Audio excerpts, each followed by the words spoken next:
যত পাপী হয়ে যাক আবার উঠে দাঁড়ান। রাত্রে পর্ন দেখেছেন, তওবা করেন, উঠে দাঁড়ান।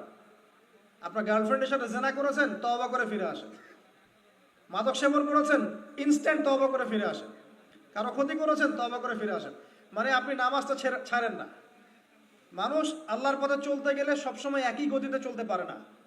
আল ঈমান ইয়াজিদু ফিত তাআ ওয়া ইয়ানকুসু ফিল মাসিয়া। বলা হয় ঈমান হচ্ছে আনুগত্যে বৃদ্ধি পায় আর আল্লাহর অবাধ্যতায় কমে যায়। আল্লাহর পথে চলতে গেলে হোঁচট খায় মানুষ। অনেক সময় দেখা যায় যে খুব ভালো আমল করছি, মনে হচ্ছে আমি খুব ভালো লেভেলে আছি, ঠিক ওই সময় দেখবেন একটা ভুল হয়ে গেছে। এটা হয় না? তাসলিম করে না মাঝে মাঝে? ওই সময় আবার উঠে দাঁড়াবেন, আবার তওবা করে ফিরে আসেন, ওযু করে ফিরে আসেন, আবার জায়নামাজে মুসল্লায় দাঁড়ান, সালাত পড়েন। সালাত ছাড়েন না ইনশাআল্লাহ। কারণ নবী সাল্লাল্লাহু আলাইহি ওয়াসাল্লাম বলেছেন, লা তাতরুকান্না সালাহ ইয়া মুআজ, হে মুআজ রাদিয়াল্লাহু আনহু,